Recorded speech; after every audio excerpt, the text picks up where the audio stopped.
Hi, I'm Cathy from Eclectic Images and thank you for joining me. Today's card is also going to feature Shadow, which is one of our newer stamps that I've been showcasing in with a couple of different technique videos. This is going to be techniques with shadow, but also techniques with creating a background frame for him. So two quite different looks in the same card. So our stamps is quite limited, it's just shadow. But then we're also using the Couture Creation, one of the new Couture Creations 3D embossing folders. Now 3D embossing folders are wonderful because they give you so much texture to play with. And this one is flowers around with an open frame in the middle, which just leaves it just begging to put something like shadow or something in the center of it. Our inks, again, a limited palette. We've just got two of the Versa Magics, Wheat and Sahara Sand. Then also going to be using some of the Dorland Wax Medium with a couple of our Beati Shimmer Dusts. And I've got Dusty Pink and Espresso there, so a pink and a brown. Okay, so let's have a play. So I've already run the card through the embossing folder. I find on mine, which is a big shot, I find that I take out one of the cover plates and then it will run through fine. Because the 3D folders are a lot thicker than your standard embossing folders, you might find you need to play around with how many plates and things you have in your machine to be able to get them through, with both getting enough plates to get the raised effect, but not so much that it tears through the paper or damages your machine. Okay, I'm going to pop this into our stamping platform because we're going to stamp shadow a couple of times to build up some colour. So I'll just pop some magnets around the edge there, position shadow where we would like him to be. So I'll ink him first with the wheat, then we're going to add some of the Sahara Sand around the edge. So chalk pads and a solid stamp means that we need to do a little bit of inking. You can go a small amount of ink and get a very soft look, or you can get full coverage depending on how much ink you put on. Now wheat is a very soft colour.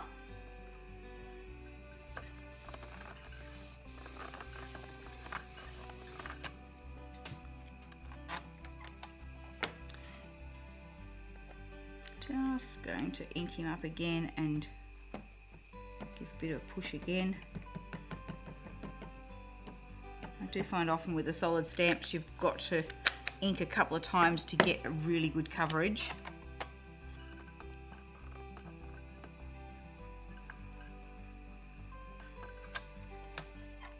There we go. Now I'll get the Sahara Sand and we'll just add this around the edges.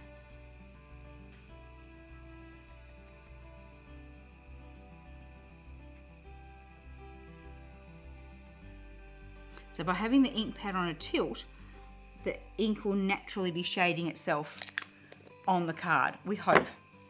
I'm hoping to not get any harsh edges. So we cross our fingers, just run the Barron tool over a couple of times just to make sure the ink all releases. And that's really cool on that side, but this side I need a little bit more. You see how it just darkens off gradually? So this side we need to put a little bit more on, so I'm not going to tip the ink pad up as much. I'll let it lay down a bit more. And that'll get a bit more ink coming on.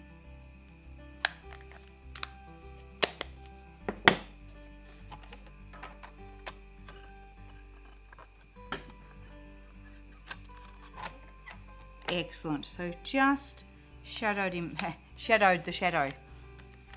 Okay, let's just move the stamp press to one side, and I'm going to give this a little bit of a heat just to dry it. So it doesn't need to be heat set, but I just want to speed up the drying. Okay, we're now going to go back to our wheat ink pad and do some shading, first with a brush, then with some direct to paper techniques. So I'm using one of the Future number 10 brushes, dip it into the ink, and we're going to shade around the card, bringing it in quite close to shadow.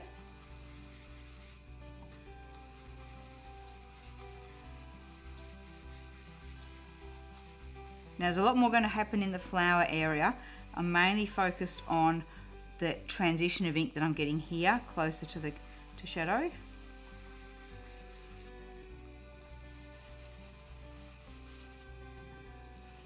So I'm really not worrying about what's happening in the border area at all at the moment.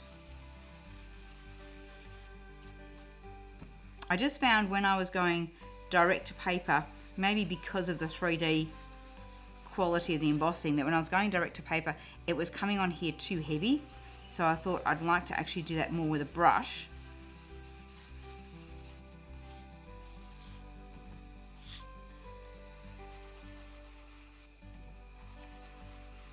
So I'm hoping that by laying down a bit of a base layer, when we go direct to paper, it'll be a lot more even.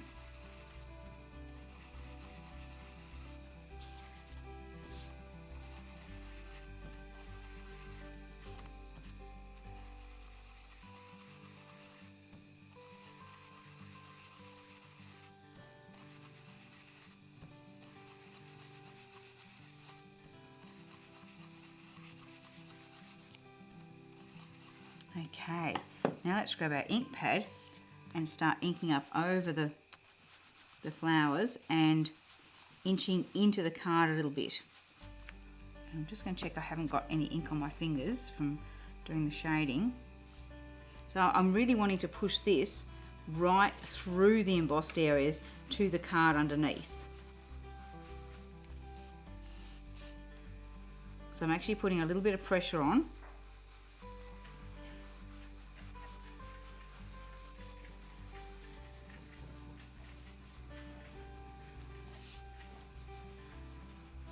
So you can see now the brushed area, and then we've got the stronger area where we're going direct to paper. But because I had that little bit of ink laid down first, the transition from one to the other isn't too strong. So shade a bit on, and then come back to those flowers and put a bit more pressure on. Because it's a pigment ink, you've got a little bit more blending time with it, but I have got a bit of a line there, so I'm just going to use my brush just to go over that. A dye ink would be much more likely to grab the card, and I wouldn't have this working time with it. So where I've got a bit of a line there, I can first shade it with a bit of lighter pressure with the ink pad, and then if it still needs a bit of work, I'll come in with the brush. So we want all this to be nice and soft, but we want the outer part to be really good coverage. Now you might ask, well, why if I embossed something 3D and now I'm colouring it all in? It's because I'm going to add another colour to it. This is just putting in a base colour.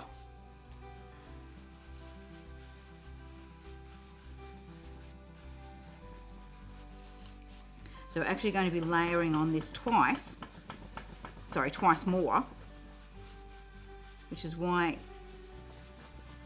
it's important that this layer has the good coverage, because we've got two more techniques to pick up on those raised areas. Okay, so once that one's done, we'll get our Sahara sand, and this time do it with less pressure.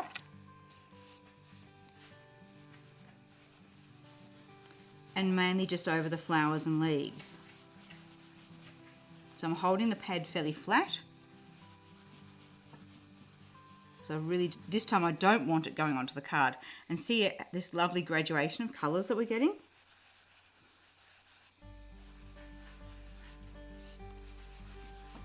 A little bit trickier where you've got leaves coming right into the card.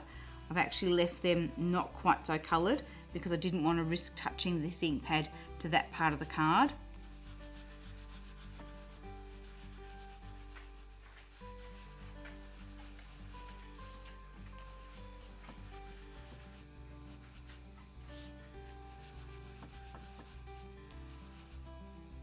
How pretty is that?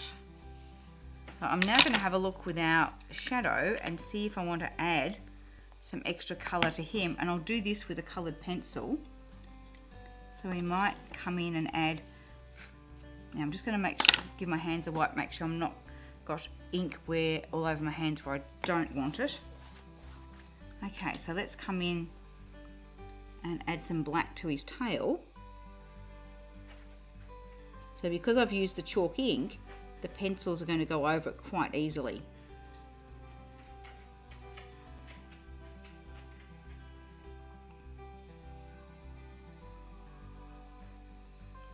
So then where I want colour a little bit less, I'll just put a bit of black up that edge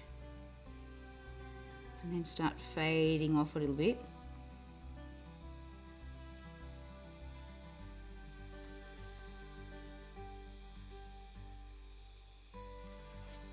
Making it, I'm just sort of streaking it a bit to try and make it look a bit like hairs. And then I'll bring another colour, a lighter colour, back over it until we've got that fading in. And we'll do the same to his ears.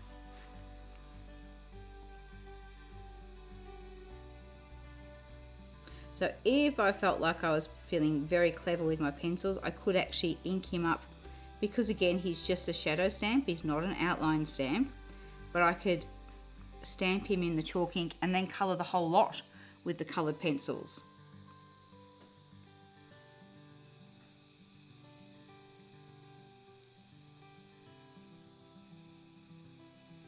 But I'm not feeling quite that masterful over my colouring abilities on a cat. So I'm just going to stick to ears and tail.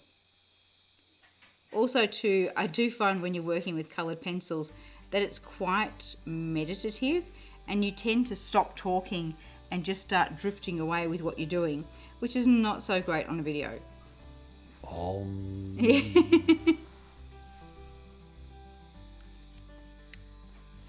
Maybe just a little bit on the top of his head.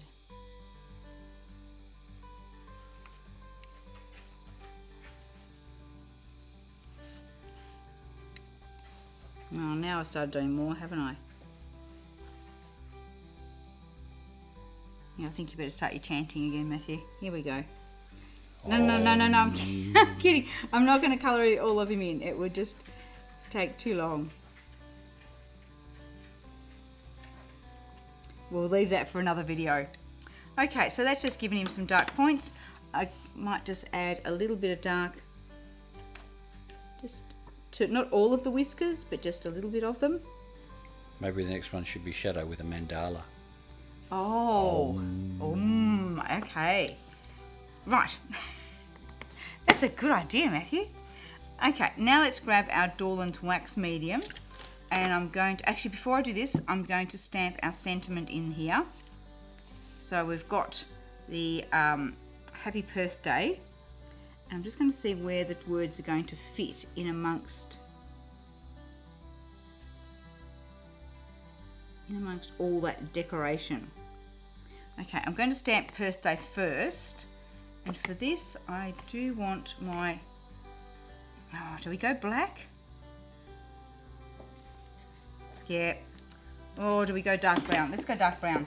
I've got the Jumbo Java here in the Versamagic. So I'm just going to ink up the second part of the stamp. Now I could, to be able to ink up part of a stamp, I could put some masking tape over the word that we don't want inked, or I can just ink up carefully, and then before I stamp it, just wipe over that letter and make sure there's no ink on it. Even wipe it over with the edge of my cleaning cloth, just making sure there's no ink on that other word. We'll get to him in a minute. Okay, so we're going to tuck birthday in there.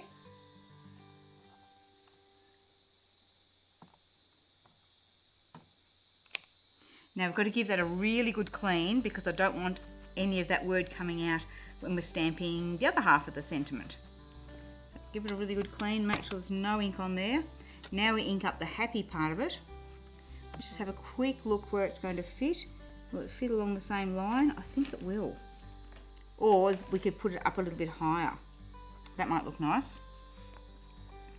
So ink up the happy.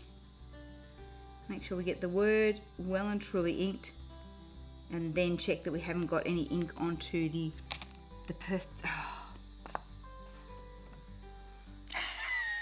I'm going to keep going. I'll get around that. So, don't flick your stamp across the page and drop it on your cat. Okay. Now we look at the P of birthday and clean that off.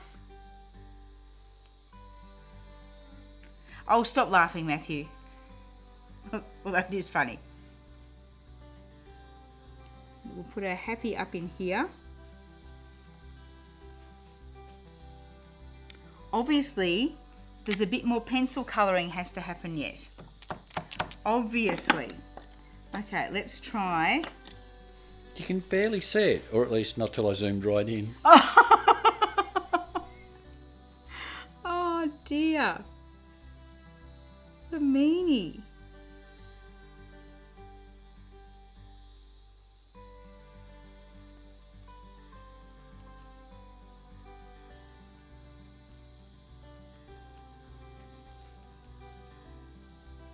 So I'm going to put some fluffy bits there for the cat. And maybe we'll... Now, didn't I say I wasn't going to do a whole lot of pencil colouring? But here we go.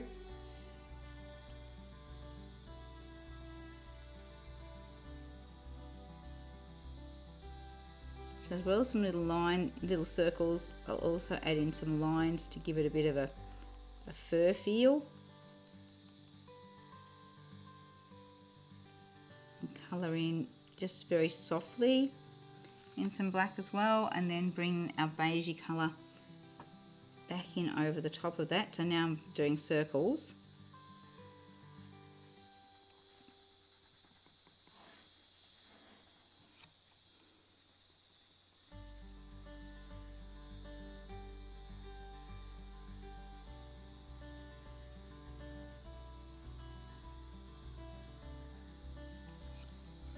So Shadow's got a few little patches, so let's give him a black patch on this side as well, just to make it all look like it's supposed to be there.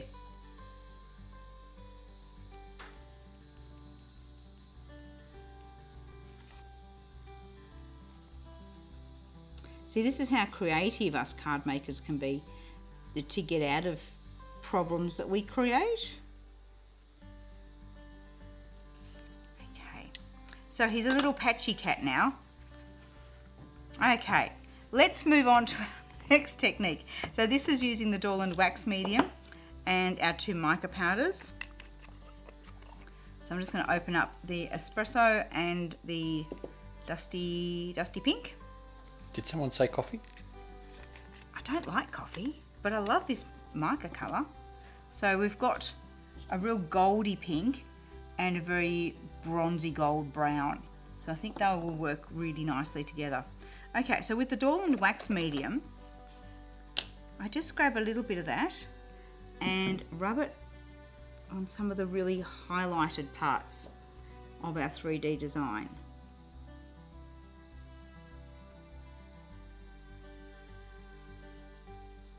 So we don't want to cover everything that the Sahara sand did.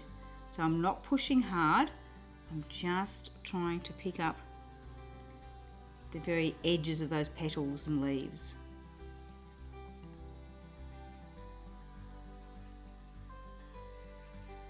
Now, before I go any further, I'll stop there and do those bits. So not the finger that's been in the wax, I'll use 2 other fingers on this hand. Just pick up a little bit of mica powder on my finger and then just rub that over those bits where we put the wax.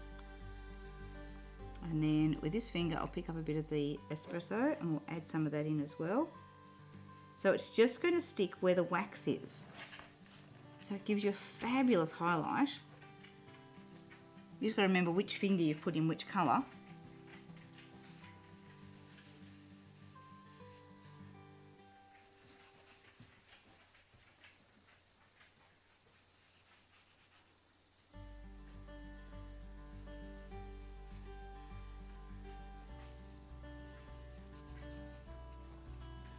I don't know whether Matthew can get a close-up and see across the light what's happening, but it's just beautiful. It just accentuates that 3D quality of the embossing folder. do the witch, tip it up and go side to side. Are we catching that shine?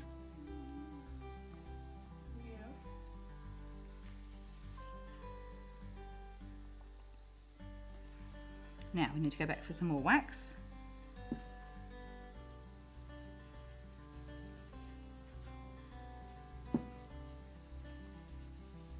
It is a bit of a problem when we're doing something, I've noticed it with both photos and videos, both mine and other people's, that you do these beautiful shiny effects and it's very hard to actually get all that shine to show up on a video or a photo. It can be a little bit annoying because you look at it in real life and go, oh, that's gorgeous, but trying to actually get it so that everyone else can see what you've done.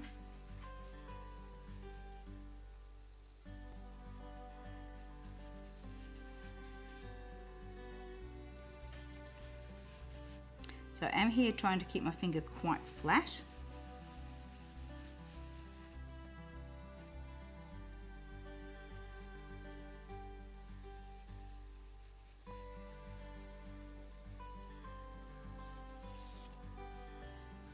Oh, it's looking nice. Even without seeing the shine, you can see the difference with adding the extra colours on, with how much more it's bringing up the 3D-ness of the folder that we've used. So you can do this, of course, with just a normal embossing folder. It's just the 3D folders do showcase it much better. But you can still create great effects with your standard embossing folders as well.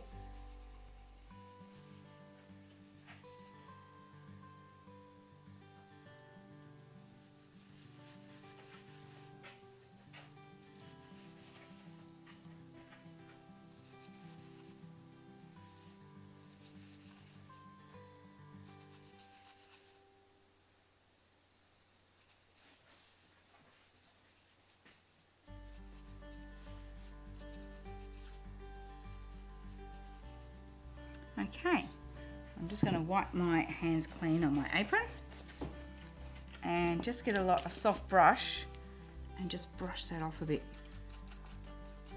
just so we're taking off any excess. Now you can spray this with a sealer, but I've actually found I don't feel that I need to most of the time. It just, with the wax there, it just seems to stay.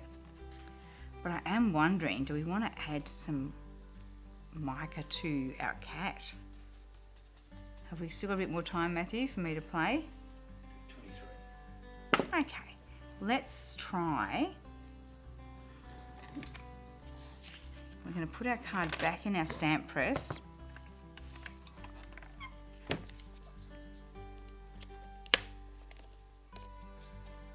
Check that he's still lining up in the same place. And let's stamp him this time with Versamark. I just feel we've got all this lovely shine happening around here, and now Shadow's looking a little bit plain. So, or you might like him looking very soft in the middle.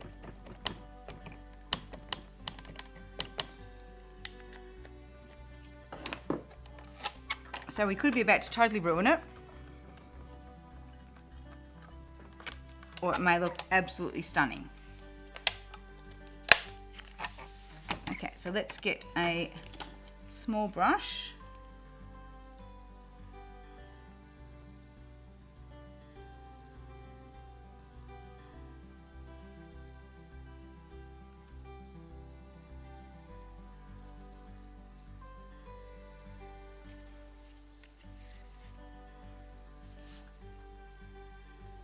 And start with the dusty pink, and then I'll add some of the espresso in as well.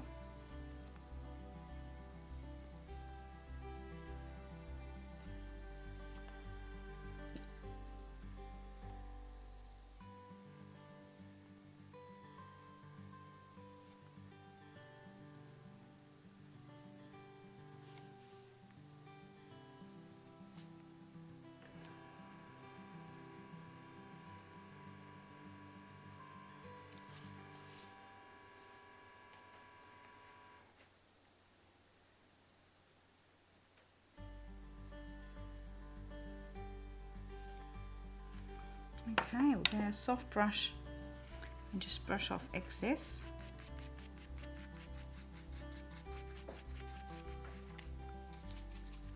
And he does look a bit more exciting now. So I'm going to move this forward onto the black so that, but I'll hold it up so that, and we'll move it from side to side so we can get a feel of that shine. Now, if I'd inked a couple of times with the Versamark, I probably could have covered the whole of him and put the mica over the whole lot, but I quite like that we've still got some of the inked areas and the highlights are more to the edge, but I do feel that now he matches the border a little bit better. So that's shadow with blending of ink colours with some coloured pencil work, and our border with the 3D embossing powder inked and then done with the wax and the mica powders. So there's a couple of different techniques thrown in there together to what I think is a lovely vintage looking card. Hopefully you enjoyed that one, and hopefully you'll have a bit of a go yourself. Having a play with our shadow would be really great to see all the different looks you can come up with. So we'll see you again next time for another video. Thanks for being with us today.